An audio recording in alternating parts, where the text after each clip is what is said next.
আসসালামু আলাইকুম, শুভ সকাল। সবাই কেমন আছেন?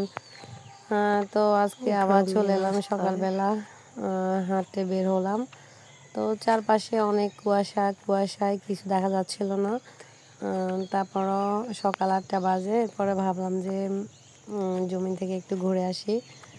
তো দেখেন কুয়াশার জন্য মানে ধানগুলো দেখা যাচ্ছিল না। গ্রামের রাস্তা দেখা যাচ্ছিল আচ্ছা, না। এত কুয়াশা। তো আস্তে আস্তে কুয়াশাগুলো চলে যাচ্ছে, আস্তে আস্তে গরম চলে আসতেছে। কিন্তু শীতের কাল সবাই খুব পছন্দ করে। বিশেষ করে যারা বাইরের দেশে থাকে, তারা বাংলাদেশের গ্রামের এই শীতের সকাল অনেক মিস করে। তো আজকে এই ভিডিওটা দিলাম আসলে। আহ, কারণ মানে শীতের কাল মানে তো শীতের কালে কারা কারা খেজুরের রস খাইছেন, কারা কারা সকালের ভাপা পিঠা খাইছেন, তারা অবশ্যই বলবেন।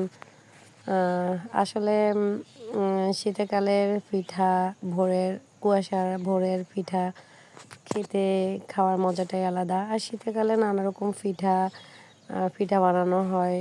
তো এটা আসলে আমাদের বাংলাদেশের খুবই সৌন্দর্য একটা নিয়ম, যেটা অন্য দেশে হয় না। শীতকালে আমরা যেভাবে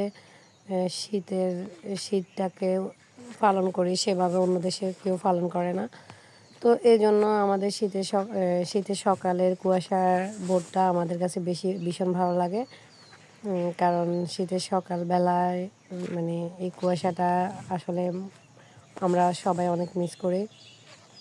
তো দেখেন আমাদের গ্রামের রাস্তার ধানের জমিনগুলো আসলে অনেক সুন্দর। তো দেখছি। এই মানে ধানের জমিনে একটু একটু করে ধানগুলো বড় হয়ে যাবে। শীতও শীতও চলে যাবে।